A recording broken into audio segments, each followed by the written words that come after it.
哎呀，我跟你们讲啊，有个很尴尬的事情啊。哎呀，现在那个网络大数据是真牛啊！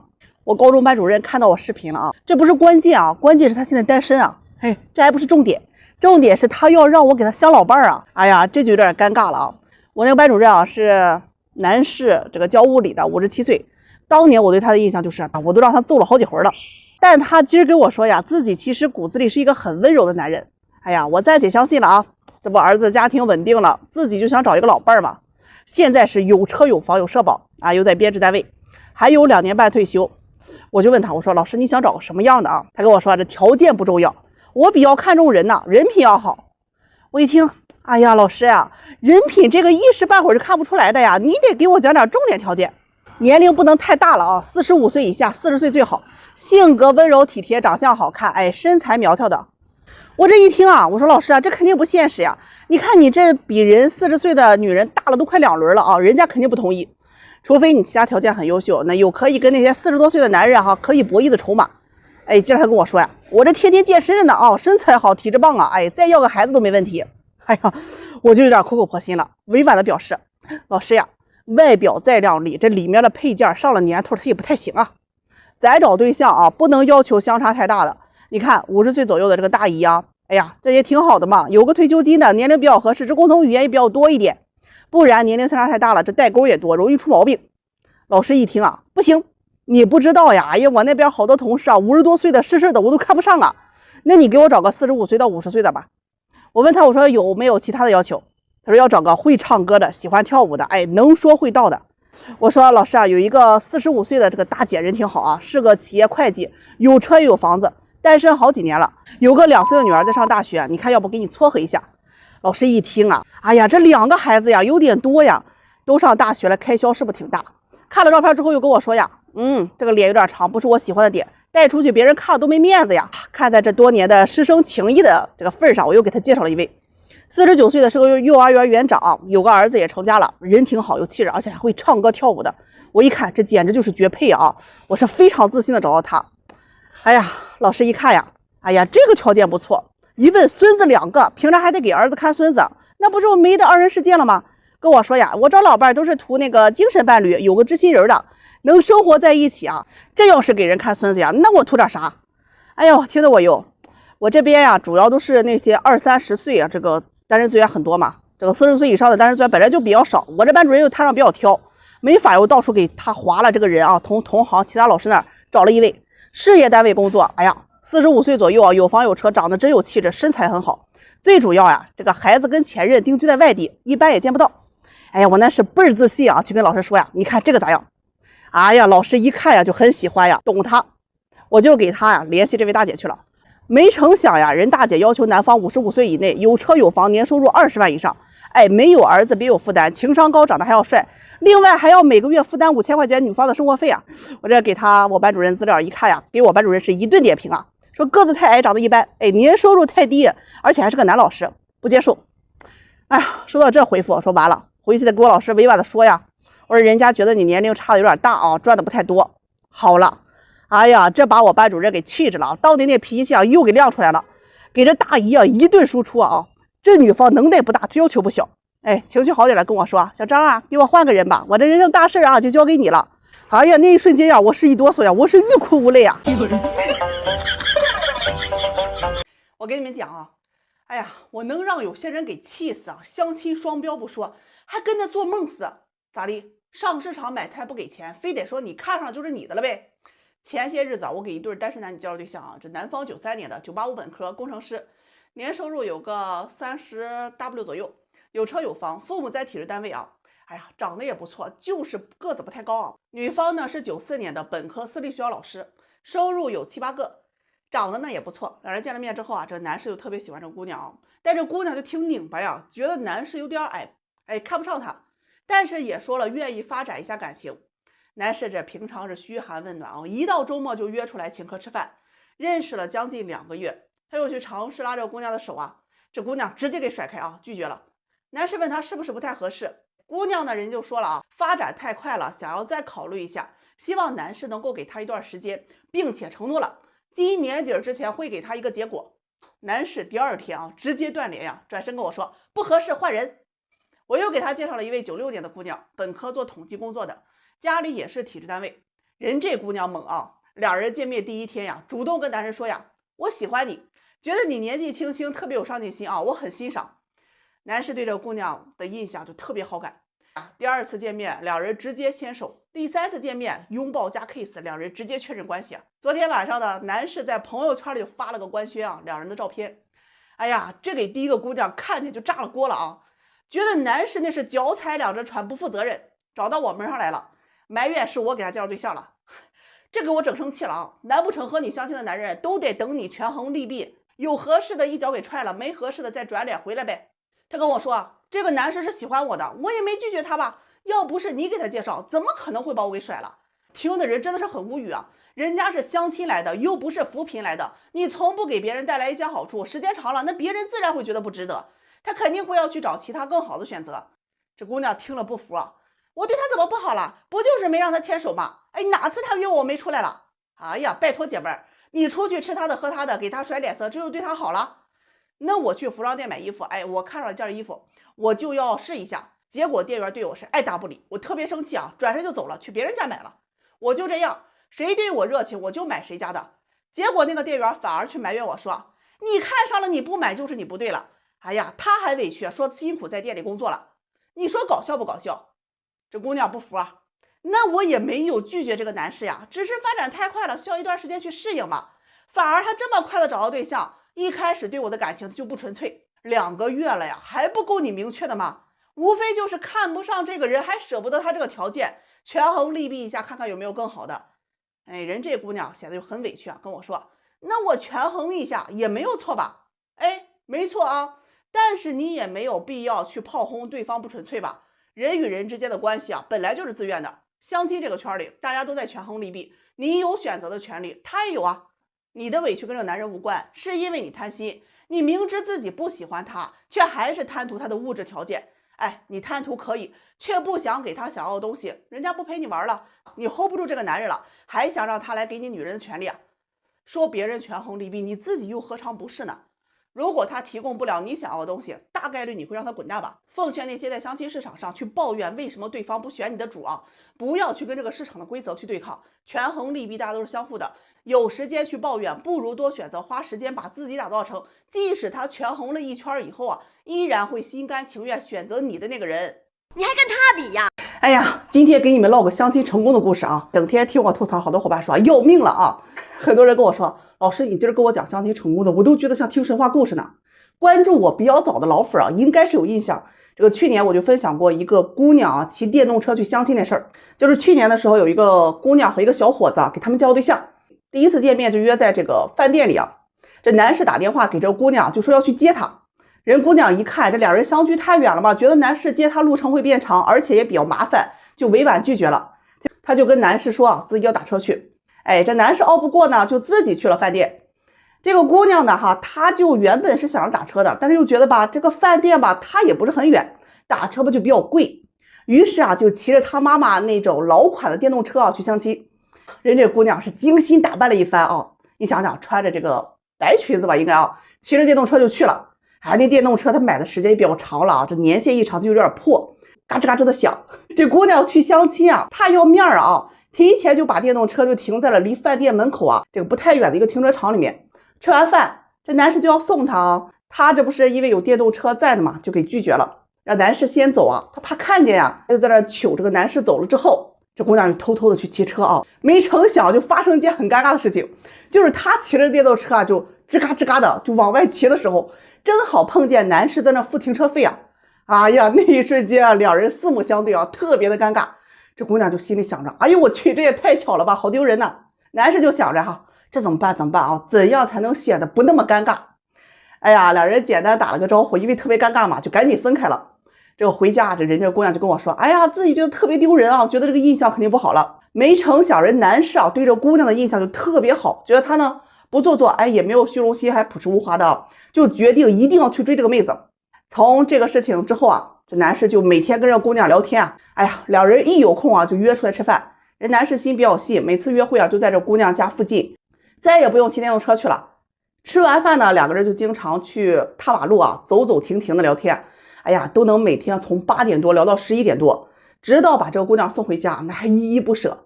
两个人这个聊天的话题啊，都是分享一些自己生活当中很开心的事情啊，对待一些事物的看法，从来都不聊，哎呀，你的车子是什么牌子啊？你的房子有多大？你父母有没有退休金啊？很开心的事情，他就会主动分享给对方，对方总是能够立马回信，彼此都能顾虑到对方的感受啊。每次见面啊，这姑娘都会给男士带点小礼物啊，这男士啊同样也会给她就是编各种理由啊，说带一些土特产、补品等等。就这样，两人认识了有2个多月之后啊，就有一次晚上啊，这两人不是去公园散步嘛，情到深处呀，这男士就拉起姑娘的手啊，说我想跟你在一起啊，我知道未来的路很远，你能陪我走吧？真的啊，那一刻没有鲜花，也没有什么甜言蜜语，一个问句，一个肯定的回答，我愿意陪你。就这样呢，两人确认了男女关系啊。在一起之后啊，这生活过得就越来越甜，就是你遇对了人之后啊，才有的那种感觉。每天都很有期待，哎，一到周末两人去约会啊，每天晚上就聊聊天。认识了半年之后啊，这姑娘就把男士啊带回了家里去见父母啊。女方的父母很满意，觉得男士啊人品好，懂礼貌，工作也很努力。这男士的父母也见了这个姑娘，姑娘性格温和明事理，人父母开心的不得了啊。很快啊，今年5月份的时候，双方父母安排见了面，谈了订婚和结婚的一些事情啊。这双方礼尚往来啊，彩礼呢是8.8万和3金，女方陪嫁了6.6万和家电的4大件。这双方家长共同出资啊，给小两口啊置办了一辆20多万的小轿车。哎呀，我这办公室可能中央空调有点冷啊，人男士呢就时不时的会问这姑娘冷不冷，哎，要不要给你倒杯热水？这姑娘就说不用啊，反过来他会关心男士啊，你冷吗？摸了摸男士的胳膊说啊，哎呀，很凉，要不要啊？给你倒杯水。真的那种幸福你是很明显能够感受到的。我觉得有句话我很认可，叫做幸福的家庭它都是一样的，不幸的家庭真的各有各的不幸。最后啊，祝福新人啊，新婚幸福，海枯石烂，同心永结，地阔天高，比翼齐飞啊！哎呀，我掐指一算啊，看我视频的单身伙伴们立马脱单。这有人说啊，相亲就像货比三家，这话也没毛病。但有的人是比较来比较去啊，最后不是选的性价比最高的，而是选了一家最贵的，还自己买不起。今天有一个姑娘在我办公室里哭嘛啊，说自己后悔了，哎呀，直接是给我整抑郁了。这姑娘是95年的，今年28岁，普通本科，国企工作。哎，长得确实漂亮，绝对有8分以上。她一开始来找对象的时候啊，要求总结就是想找一个差不多条件的。那毕竟马上30了嘛，表示啊自己也不想挑了。我就给她介绍了一位93年的啊，今年30岁，是985硕士，在上市公司上班，这有车有房，年薪是在25万左右。第一次见面，两人感觉都不错，相处了有1个多月啊，见了有3、4次。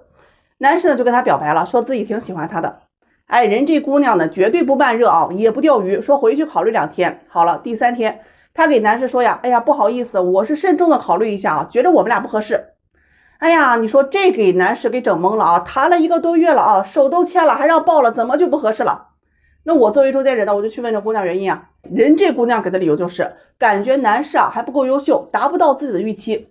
哎呀，我一听啊，是真的给我愣住了啊。咋不优秀了？人有车有房，还是全款，年收入20多万，父母都是体制单位的，那配你学历他也相配吧，这条件是可以了吧？哎，这姑娘就支吾了一下啊，就跟我说，哎呀，就是觉得男士个子有点矮，才175，还有点胖，170多斤，这要是能瘦下20斤啊，那就完美了。另外啊，年薪要是30、40万，就满足他要求的优秀了。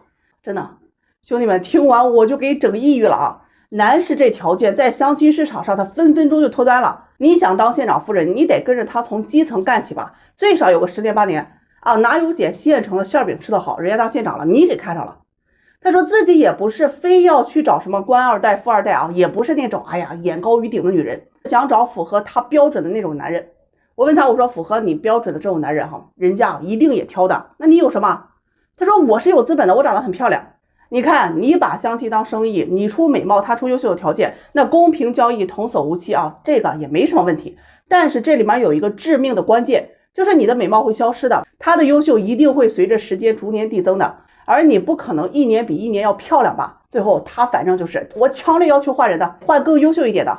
后面真的给他介绍了不少啊，有位国企的管理人，个子挺高，赚的挺多，他觉得男方父母工作不好，介绍个家庭条件好的，他觉得男士啊长得不好看。那介绍个长得好看的家境好的，他觉得男士啊这个性格不行，反正挑了一圈没得挑了啊，他就很委屈的问我，哎呀，为啥就没有优秀的男人？最后一拍大腿反应过来，失策了，还是第一位男士条件可以。隔了半年呀，吃回头草又去找人家了。哎呀，说自己考虑了一圈啊，决定愿意和你在一起。谁知人男士不搭理他呀，把他给拉黑了呀。跟他分手没2天啊，人家就很快脱单了。哎呀，他又听说这男士啊，现在谈的女朋友是99年的本科啊，在事业单位工作，比他是年轻又漂亮，那给他气的不行啊，哭着跟我说，哎呀，自己真后悔又错过了1年。当初你们有1万种可能在一起的时候，你挑3拣4想找更好的，现在好了，黄花菜都凉了。相亲啊，你不要傻乎乎的，就是觉得是你在挑别人。当他的优点符合你的要求啊，足够的时候，他也具备筛选的资格。如果你想着相亲市场上优秀男人都去哪的时候，能不能先反思一下，你在20多岁的时候你去了哪里啊？我知道我怎么选的会后悔。哎呀，今天上午啊，有一位40岁的大龄姑娘来找我介绍对象，直接是给我憋出内伤啊。她来找对象啊，没钱的不找，没房的不嫁，长得丑的看不下去，个子矮的接受不了。我说你这个年龄再不降低要求哈，那你就真的嫁不出去了。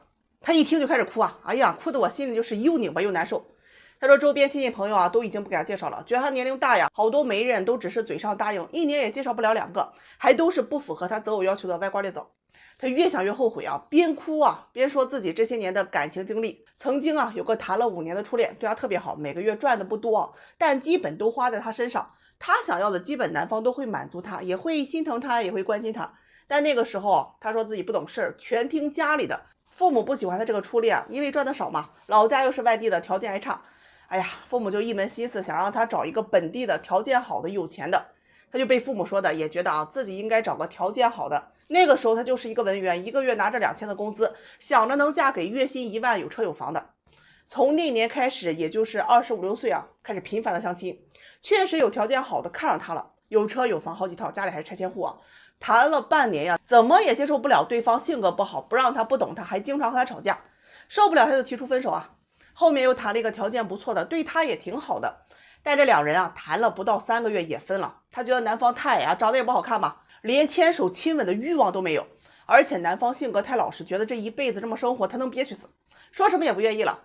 那个时候都已经28岁了，周边好多朋友都已经开始准备结婚了，他还没个对象，又开始相亲了。他又特别焦虑啊，想找哎呀差不多的就行啊，有房子没贷款的，长得还行，合眼缘了，赚的还可以的就行。结果遇到的啊，不是房子有贷款的，就是父母这家庭条件差的，要么就是长得丑的，怎么也遇不到一个实现审美和心意的。一晃啊，32岁了，他父母也着急了，觉得要不条件降降吧，找个工作稳定的，人踏实能赚，有房子就行啊。但这姑娘心里不太甘心了啊，不想将就。之后的这2、3年的相了不下20、30位，都失败了。甚至他觉得相亲男士的质量是越来越差，他又特别的迷茫，想结婚呢又不甘心，不想结婚呢又没有以后独居的勇气。35岁的时候，有人给他介绍过离婚的啊，38岁不带孩子，各方面条件都特别好。对方呢也是看中了他是未婚的，愿意认识。但他听了就很生气啊，说什么也不愿意，那觉得自己还是未婚呢，就要去给别人当后妈了，这事儿还接受不了。好了，这一晃啊，现在30岁了，好多离婚的也不太愿意认识他了，宁可找离异的，也不想找他这个年龄段未婚的。他是越说越后悔啊，说自己挑来挑去啊，以为能找个条件更好的，却发现这条件是越来越差。他就特别的害怕，如果以后再找不到合适的，他可能真的要孤独终老了。听他说完呀，咱以为他是后悔了，哎，那要求肯定降低了。结果呀，择偶要求还是要那房子在市中心没贷款的，离婚不能带孩子，条件必须要好的，独生子家里条件没负担的等等。哎呀，我这庙太小了，王八都要吃不饱要离家出走了呀！你这大佛我这就装不下了，赶紧给送走了。很多大龄姑娘找对象啊，总认为是自己年龄大了不好找了，可大龄也有大龄的择偶圈，从来不反思这问题的本质到底在哪里。大龄不是找不着对象的原因，而是结果。你不是因为大龄你找不着对象的，而是你找不到你能看得上的对象才导致大龄的。所有的理由都只不过是遮羞布。1线城市大龄剩女啊，我跟你们说，真实数字要吓人的。当年你看不上的，你现在依然看不上。年轻的时候挑挑拣拣，一山望着一山高，现在大龄了啊，要求不降反而高了，不甘心又不屈服于现实，网上寻安慰寻鸡汤，那有屁用啊！解决问题先解决本质，接受现实，聪明的人啊才有甜头吃的。最后啊，再发个誓啊，这大龄的我是够够的啊，以后再也不凑了。哎呀，我跟你们讲啊，相亲这事挺折磨人的。哎呀，那是够够的了。有一对男女相亲半年就黄了，我那心啊老堵了。男方今年是30岁，国企做管理的；女方今年28岁了，大专幼师。2人在年初的时候认识，相亲1个月之后啊，2人就很快在一起了。上个月呢，俩人谈了有半年多了啊，这双方啊也都见过父母了。男方就提出呀，想11订婚，年底结婚。但这姑娘就觉得呀，谈了半年就开始订婚啊，那太快了吧，说什么也不同意。这话一出啊，把男士给气的呀，我都30了，你也不小了，家里都等着结婚呢，咋还得考察呀？这男士就着急啊，你要觉得咱俩不合适结婚啊，那咱们就分手嘛。这人家姑娘一听啊，我不分，哎，觉得两人合适的很，只是自己还没想好。男士就想不明白了啊，这合适怎么就不结婚呢啊？问他什么时候能够考虑好。这姑娘说再谈个1年左右的。男士一听啊，就来了脾气啊，这1年过去，我娃都应该出来了，你才跟我说结婚啊？觉得呀，这女方就是在吊着他，既然没的诚意，那咱就不谈了嘛，直接把这姑娘给拉黑了。哎呀，这一操作，姑娘直接懵了啊，急了呀！哎呀，难得找个条件好的，这还得跑了呀，找不着人了，就来找我告状啊！哔哩哔哩一顿讲。哎呀，我反正每天啊，不是在牵线路上，就是在劝架的路上。我问这姑娘为什么要等1年的时间啊？她说感觉自己确实不是很喜欢这个男士啊，怕自己结了婚后悔嘛。哎呀，这话给我整的也不明白了啊！不喜欢为什么要答应人家？她给的理由是这么说的：男方的物质条件可以满足她所有的择偶期待，但是对方的身高、颜值和性格等等都不算对她很有吸引力啊。当时决定在一起啊，一是家里催婚压力大，二是对未来很迷茫，不确定自己再错过还能不能找到更好的。最重要的一点啊，是男方是独生子，工作体面，有房子还是全款，父母都是高知家庭，对他未来带孩子是很有帮助的。哎，权衡利弊之后啊，才同意的。我这一听啊，这不就是经典的看上条件了没看上人吗？我好心劝他，我说你要是不喜欢这个男士啊，你为了条件逼迫自己跟他结婚啊，婚后你也不会很开心的。他和我说呀，自己马上29岁了，想在工作这个城市里定下来，只能找个本地人结婚，而这个男士的条件是最合适的。男士听完就说呀，这半年这姑娘几乎从来不主动关心他啊，也不问候他，甚至跟这姑娘拥抱都觉得很陌生啊。和他说点自己的事情啊，对方都会很反感。我爱他，但是他并不爱我，我不想和他在一起了。反正我也没劝和，俩人这么分了啊。哎，不该我事儿啊。很多人都问我一个问题，老师啊，结婚到底是合适重要还是喜欢重要？你选人结婚啊，门当户对、互相喜欢是走进婚姻的基础条件，所以合适和喜欢一定是并存的。退而求其次，不看条件，你也找个自己喜欢的人，跟喜欢的人在一起啊，风都是甜的。如果见面3次你依然不喜欢，那就果断放弃，后面你是不可能喜欢的。对方不喜欢你，对你爱答不理啊，没有被关心的感觉，你也要放弃。干嘛跟一个连关系都不愿意给你的人，你的爱就很廉价吗？另外啊，条件合不合适啊，不是看对方的，而是看你自己。你月薪3000想找个月薪2万的，你永远都遇不到合适的。你找个月薪6000的，自己还蛮喜欢的，就相处看看，不要总问，哎呀，为什么我遇到的要么就是喜欢的条件不好的，要么就是条件好的不喜欢的？那是因为你遇到的太少，或者是择偶要求太高了，非得在这几个人上靠着吗？当你找到一个还蛮喜欢的，条件也差不多的人啊，就去相处一段时间看看，你要看看自己是否能够接受他的性格脾气。对方是否能够控制好情绪去解决问题？对于那些动不动就吵架、冷战、不反思自己、总指责别人、不愿意站在对方的角度去考虑问题的人啊，是不适合结婚的。婚后你也会过得一地鸡毛，离婚是早晚的事情。婚姻是一辈子的事情，不要随便去找个差不多的人就行。不幸的婚姻啊，消磨了爱情，还会让双方啊都身心疲惫。花了那么多钱都结婚了，还娶个不情不愿的，这样的婚姻啊，还真的不如不结呢。哎呀，我给你们讲，如果你相亲了很多年还是单身的，你多少得买个镜子，你得照照自己啊。今天中午有一位男士来找我介绍对象，这事挺有意思啊。他今年32岁，是这个211重点本科，体制公务员，父母都是事业单位的。像这种条件男生啊，一般在相亲市场上来说的话很抢手，工作是绝对的香饽饽。我问他怎么在这个年龄段还没有遇到合适的，他说家里人这几年给他介绍了不少，但是都不是他想要的。他认为结婚啊得过一辈子啊，找对象一定要慎重。于是就来找我许愿来了啊！我问他想找什么样的，他说他想找一个小个4、5岁、温柔漂亮的，家庭条件啊，别是农村有弟弟，哎，有负债拖后腿的就行。至于什么门当户对啊，他也不做要求。他觉得呀，女方人更重要一点。当时我是真的自信满满啊，因为光公务员这个工作的话，很多女孩都愿意认识。他只要不是特别的挑，就是很好找对象的。我先是给他介绍了一位28岁的姑娘，在税务局工作，父母都是老师啊，而且长得也不错，身高在165左右，体重也就110来斤吧。哎呀，外貌绝对有个7分以上。这男士拿过照片一看，跟我说：“哎呀，这姑娘虽然挺好看，但咋看这么不洋气嘞？哎，穿着打扮都太普通了，这发型一看就是性格内向的女人才会有的。”最后总结说呀：“哎，不是她的菜啊，换，咱换就换吧啊，内向不行，咱就来个外向，穿衣打扮洋气的。”就给他介绍了一位这个25、6岁的姑娘，在国企上班，那照片啊绝对是性感又好看。哎呀，他看完就特别满意，但是又特别不放心啊，就寻思怎么这么好看，怎么就没个对象呢？他就要看这个姑娘的微信朋友圈啊。好了，看完之后啊，说啥也不愿意了，嫌女方朋友圈是昨天晒旅游，今天晒美食，偶尔还得晒夜生活呀。我说这生活不是挺丰富的吗？这男士赶紧拉过来跟我唠啊，你看他1个月7000的工资，这生活一看啊就不怎么过日子，平常花钱也大手大脚，不行还得换个。哎呀，听完我一时的血压有点冲头啊！你又想要洋气的，又想要过日子，这上哪找啊？他说呀，也不是非得多洋气多过日子啊，这姑娘品性得好一些，毕竟娶回家都老婆嘛啊。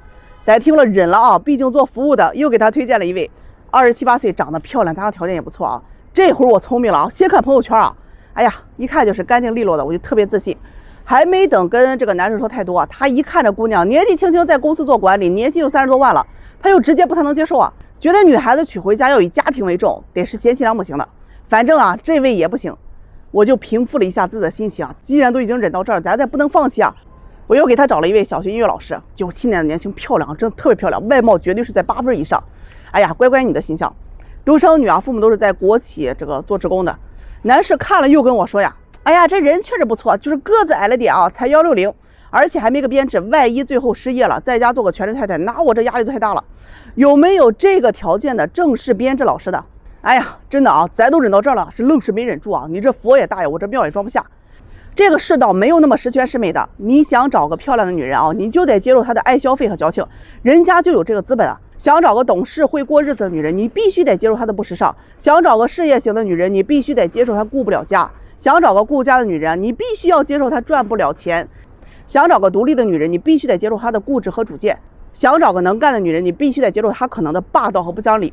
又漂亮又温柔又懂事又会过日子，还独立能干会赚钱的，这样的女人啊，只存在于单身男的梦想里。大家找对象现实一点，阈值太高了，你会摔得很惨的。哎呀，这大放假的让人气得够呛。相亲这个圈里，你们别不信啊，就你们认为那些奇葩的，那都是9牛1毛啊。有一位男士啊，一大早就来找我找对象。哎呀，说家回不去了，70多岁老妈催婚要急死了。我让他介绍一下自己，结果人家是语出惊人呐，81年的，今年42岁，这个初中还是中专学历啊，未婚无业，主要是靠吃利息生活。哎呀，我听完我都吓一跳呀。人家里是比较幸运啊，这头些年啊，这拆迁分了600多万，每个月啊利息啊都将近1万。自打得了这拆迁款，人找对象都小心翼翼啊，生怕别人垫给他钱。相了好多年啊，一直都没遇这个合适的对象。名下呢有一辆面包车，老家镇上有一套100多平的这个安置房置换的啊。现在租房在城里啊，偶尔也打打工。我问他你择偶要求什么，人家就说3点：第一，年龄别超过28岁，长得好看；第二，独生女啊，父母有退休；第三啊，勤俭持家，性格温柔。另外他还强调自己是极度的颜控啊，丑的一点都不要。这些年就耽搁在这儿了。我说你现在都40多岁了，你这要求不觉得不切实际吗？他说没觉得呀。哎，人分析起来头头是道。我想生2个孩子，找个大龄剩女肯定不行，找个离婚的那基本都有孩子了，自己那些存款他给别人养了孩子，他也不行啊。哎呀，大哥呀，我的意思是，人年轻姑娘凭啥要跟你啊？他说我有钱啊，存款这么多，这利息都比人上班的多呀。我说哎，你还真别说啊，有个姑娘26岁，长得特别漂亮，性格也很好，但是有要求，你得养她，每个月给她2万的零花钱，还得给她买车买房，你愿意吗？他说你搞笑吧啊，这是不可能的。我娶老婆说白了就是生孩子照顾家里的，把我这当祠堂，给她当祖宗供着吗？我要找的是勤俭持家的。听完我就反问他啊，人家比你小那么多，你还要他貌美如花、勤俭持家，他图你啥呀？图你年龄大还是图你不洗澡？不就是图你有钱吗？我又问他啊，有一个姑娘年轻漂亮，也愿意跟你结婚，但是就有一点，你不能碰她，你愿意吧？那男士听了火冒三丈啊，哎，真是老有意思了啊！不让我碰，我娶她干啥？对呀，人家年轻又漂亮的姑娘跟你结婚，就是图你钱，图你养她，你还抠不搂手铁公鸡一样，难不成图爱情啊？你是长这样了，还是长这样了？你是长这样啊，大哥！能为了钱嫁给大了快20岁的老男人，这样的年轻女孩基本都是属于那种好吃懒做型的。你又要求她勤俭持家，你自己不觉得矛盾吗？再说，能为了你这存款嫁给你的，她不会只要求你有存款的。哎呀，大哥呀，听完之后一顿批现在的这个婚恋风气啊，女的太拜金了。叨叨一顿之后，又改口说，也不是不给她花，但是她得温柔听话，和我好好过日子。我一听啊，现在这世道，娶老婆你要求她生儿育女、懂事听话，不现实啊！你养个猫生气还得咬你2口嘞。大哥急了，咋了？我这有钱还娶不上老婆了是吧？我说可以，你要是想一毛不拔，那你就找个别人看不上的不想娶的，你选选，要么你就舍得投资啊，找个年轻的给人乘凉买个房，或者给个几十万的彩礼，找试试，要不然你还打光棍。现实就是这个样子啊，没法，我说了又不算。大哥气的啊，我找你做啥嘞？啥都不是。听得我也是急了啊，这天都给气黑了。你拿我当庙，你许愿也得切实际一点吧。你这么大年龄了，想找个小姑娘，你得心里有数。这年头谁都得图点啥吧。现在女孩子找对象啊是分为3种的。这第一种呢是要爱情的，看眼缘看感觉，哎，只要我愿意啊，你没车没房我也爱，就是豁得出去。第二种是要物质的，他的意识里面钱可以解决98%的问题，他会要求你有车有房，年薪多少给他多少保障，哎，只要你有钱就可以。这2种在婚恋市场上还是可以接受的，最让人难以接受的就是第3种，又要爱情又要物质的，我要有眼缘有感觉的，还要有车有房年薪高的，这种啊挑来挑去，最后啊是谁也找不到。有一个姑娘来找对象啊，哎呀，气得我差点是增生复发。28岁啊，身高160，微胖，有点娃娃脸，私企做客服的，年薪在个5、6万左右吧。她想找的男士啊，30岁以内未婚，身高不能低于180，哎，长相阳光，市中心有车有房。我说有一个男孩子啊，跟你同岁，哎，条件也差不多啊，有车有房，有些贷款，年薪8万左右。他一听，啥？都快30岁了，一个月8000块钱还要还贷款，还能剩下吗？我说你自己不还是5000块钱吗？人家不比你多吗？他说呀，想找一个知道上进的。听完我就问他，我说什么是上进啊？他说知道努力。刚毕业你可以拿5000的工资，过了1、2年你得拿到1、2万吧，马上都30岁了，怎么也不能低于3万了吧？毕竟男人得养家糊口啊。哎呀，听到这儿我就有点是不服啊！你自己都毕业好几年了，怎么月薪还是5000啊？这姑娘听完啊就有些结巴，直接跟我说啊，女孩子不需要那么上进的，毕竟以家庭为主，我就是想找一个对我好的普通男人，知道上进就行。我问他，有一个男士啊，白天上班晚上跑滴滴，一个月1、2万，你愿意认识吗？他说不愿意。有一个男士家里6套房子，每个月光收租1、2万，在私企上班，每天白天打卡，一个月3000，你愿意吗？他说愿意。你看那些早9晚6，周末还加班的，有时间还去摆个地摊，想着能多赚点钱，一个月累死累活存了1万，你说他工作太忙不体面，脑子还不聪明，光知道赚死工资，没个上进心的。而有的男人明明就没有上进心，只是在市中心有了几套房子，每天收租，你说他聪明会打理工作，说他成熟稳重有上进心。所以说到底，你所谓要找的那个上进，不过就是你想要找有钱人的遮羞布。他听完态度就非常坚定的啊，反驳我说，我不是要求这个人有钱，而是希望这个人现在可以没钱，只要努力，他以后能够赚到钱就行。哎呀，乖乖啊，你这明摆着不就是想不花1分钱买一只未来几十年100%赚钱，而且每年分红很高，现在位置还非常低的股票吗？你觉得可能吗？要是有我也要。所以啊，那些所谓要求对方上进啊，这个东西到底是什么？是很多女人她们可能看上了那种有钱又帅的男人，但是这个男人看不上她呀，于是乎选择了弱了一些男人，但是又不甘心这个男人满足不了自己对物质生活的要求，不想这么平庸，于是就希望对方能够有上进心，能够赚钱满足他的需求，要么重新开始啊，能够找到有上进心的男人。很残忍的真相是，很多人现在是什么样子，到老了也是什么样子。穷小子到老了之后依然很穷，除非中了巨额彩票，这几率啊比找有钱人难多了去了。与其啊逼迫一个穷小子上进啊，不如目标啊就明确一点，找不到有钱人，我誓不结婚，奔着有钱人的圈子去，你才能找到你所谓的有上进心的人啊。另外，你再扪心自问一下，你要求男人上进能赚钱，男人也同样希望你能够给他一个温柔乡吧，陪他做他喜欢的事情，能够把家庭照顾得井井有条，或者说你自己也很上进，可以跟他同频共同进步，互相鼓励。我相信很多男人啊，一定会愿意为了这样的生活去努力上进的。可事实呢，娶了你之后要天天工作赚钱，你天天在家里刷着短视频，不做家务，也不给情绪价值，也不给家庭带来任何的助力，整天就知道抱怨撒气。主内你做不好一个贤妻，主外你做不好一个战友，你觉得这样的关系你能维持多久呢？我也是女人啊，想要上进心，从自己做起，两个人一起努力，这样的生活才是别人羡慕的。所以说呀，又当又立这个词儿不好听，我不太爱讲，但是你不能表现得太明显吧。哎呀，相亲市场上有些姑奶奶，你真的能让我们给气死啊！着急的是你，慢热的是你，要条件好的也是你，又嫌弃没眼缘的还是你。你说说你咋事儿这么多呢啊？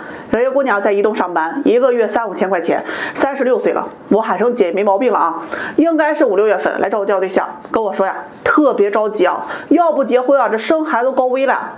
说自己不挑了，哎，这个男人好就行，要求也不高，有房子有贷款也都接受，工作稳定就可以。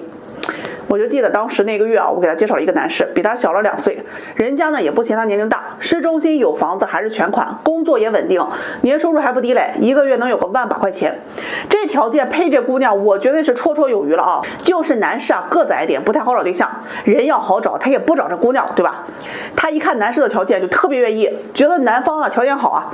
介绍没2天，两人就见了个面，男方为表示诚意，还请他去了一家高档的西餐厅啊，花了不少钱。哎呀，这回去之后啊，这2人给我的反馈都挺好，觉得可以发展看看。这平常2人上班都比较忙，就微信联系，只有周末能约出来见个面。就这么认识了2个多月，男方表白了啊，哎呀，没成想他给拒绝了呀，理由是自己是慢热型的啊，要了解看看。哎呀，人男方等不及了，觉得这2人啊都是要奔4的人了，哪有时间去追你，还要了解看看，直接就不联系这姑娘了。他就有些气急败坏来找我说，这个男士啊没耐心，靠不住。哎呀，咱这心里窝着火呢啊，着急的是你，慢热的也是你，你到底是咋想的？他和我说呀，觉得这个男士啊有点太矮了，自己心里不太能接受。我说你不接受怎么不早拒绝呀？他又说呀，怕拒绝了这个条件的，再找不到这么好的了。行了，啥也别说了啊，去医院吸了个氧。上个月我又嘚嘚嗖嗖的给他介绍了一位离异未育，35岁，比他小1岁。男方呢也是觉得自己是离婚的啊，不太敢找着条件好的，愿意跟他认识一下。小伙子1.8米几的身高，性格也温和，自己开店啊，也是有车有房，条件真的没得挑。哎呀，这姑奶奶当时听了就很满意啊，结果2人见面之后，这态度又越来越不积极，约他呀总是有忙不完的事。你问他，你给个痛快话，是不是不喜欢男方？他又说男方人还行，挺喜欢。就这么2人认识了有1个多月啊，人男方呢表明了自己的心意，他又给人拒绝了，说再相处看看。人男方慢慢的没了耐心啊，也不联系他了。他又过来找我，说男方目的性太强了，太着急了。哎呀，气得我呀！你不是说条件合适的，你闪婚都愿意吗？他说是呀，男方条件虽然可以，但是一想到男方是离婚的，他就接受不了。那一瞬间啊，咱是无话可说了。哎呀，你快去找其他的媒人给问问吧，我这是帮不了你的。他跟我说啊，其他的媒人资源都不好，而且不给他介绍。最后呢，我也是找了个理由啊，把这个事情给推过去了。今天中午又给我打电话了，说家里人又开始催婚了，他又着急了，压力太大了，希望我能再给他找找。最后的最后，我是直接给他拒绝了，真的啊，没法伺候了。很多啊，这相亲的姑奶奶啊，你们能谈就好好谈，不能谈就拉倒。你嘴上说着相亲，想着今天就嫁人，实际上见了那么多了，还是嫌这儿嫌那儿，就是一副冷淡、不拒绝、不接受的态度。跟你们相亲啊，那过程就像极了孙猴子护送唐僧取经啊，你都不知道你下一个面对的是什么样的妖魔鬼怪。如果你都在这个年龄了，还没有成长，那大龄它就是一记暴杀，还不如那些年轻女孩子，虽然幼稚，但人呢胶原蛋白多呀。你们要再这么挑啊，我感觉我都得早点开个养老院。哎呀，组团养老，我瞅着一定能火。现在婚恋市场上歪风邪气的都是给那些毒鸡汤给灌的。有一位99年的女孩子来找对象啊，私企上班，1年有个3-5万的收入。